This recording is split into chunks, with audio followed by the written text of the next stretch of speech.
Share market എന്ന് വെച്ച് കഴിഞ്ഞാൽ അത് ന്യൂമറോളജിയുടെ ഫലപ്രദമായിട്ട് കൊണ്ടുവരാൻ പറ്റും. ലോട്ടറി എടുക്കും പോലെ തന്നെയാണ് ഷെയർസ് എടുക്കുന്നത്.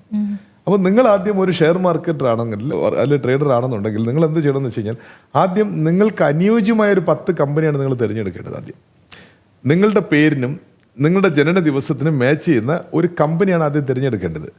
ഒരു 10-50 കമ്പനി തിരഞ്ഞെടുത്തിട്ട് അതിൽ പെർഫോം ചെയ്യുന്ന കമ്പനികളെ ഫിൽട്ടർ ചെയ്യണം. ഫിൽട്ടർ ചെയ്തിട്ട് നിങ്ങളത് പർച്ചേസ് ചെയ്യുന്ന ഡേ സപ്പോർട്ട് വേണം. അതിൻ്റെ അമൗണ്ടില്ലേ, പർച്ചേസ് ചെയ്യുന്ന അമൗണ്ടിന് ഒരു ടോട്ടൽ നമ്പർ ഉണ്ടല്ലോ, അതിനൊരു ഗ്രഹകാര്യത്വം വരുന്നില്ലേ. പല കോടി രൂപ ഷെയർ മാർക്കറ്റിൽ സമ്പാദിച്ചവർ നഷ്ടപ്പെട്ടവരുണ്ട്. ന്യൂമറോളജി കൺസൾട്ടിംഗ് ആണ് ചോദിച്ചത്. അപ്പം ന്യൂമറോളജി ത്രൂ ഇങ്ങനെ പരീക്ഷിക്കാമെന്നാണ് ഞാൻ പറയുന്നത്.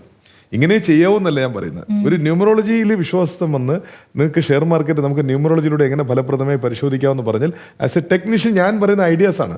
ആ കമ്പനി ആദ്യം ചൂസ് ചെയ്യുക, കമ്പനിയുടെ പേര്, അതിൽ കിട്ടുന്ന ഫ്രീക്വൻസി, നിങ്ങളുടെ പേരിൽ എന്ത് ഫ്രീക്വൻസി, സെയിം ഫ്രീക്വൻസി ആണെങ്കിൽ അത് സഹായിക്കും.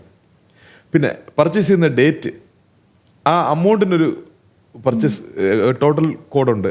ഇതൊക്കെ എല്ലാം നോക്കി ഷെയർ മാർക്കറ്റ് മെല്ലെ മെല്ലെ മെല്ലെ സൂക്ഷിച്ച് അത് ചെറിയൊരു എമൗണ്ട് ഇട്ട് ടെസ്റ്റ് ചെയ്യുക. നിങ്ങൾക്ക് ഫേവർ ആവുന്ന കമ്പനികളൊക്കെ നിങ്ങൾക്ക് മനസ്സിലായി, ചെറിയൊരു ടെസ്റ്റ് ചെയ്യുക.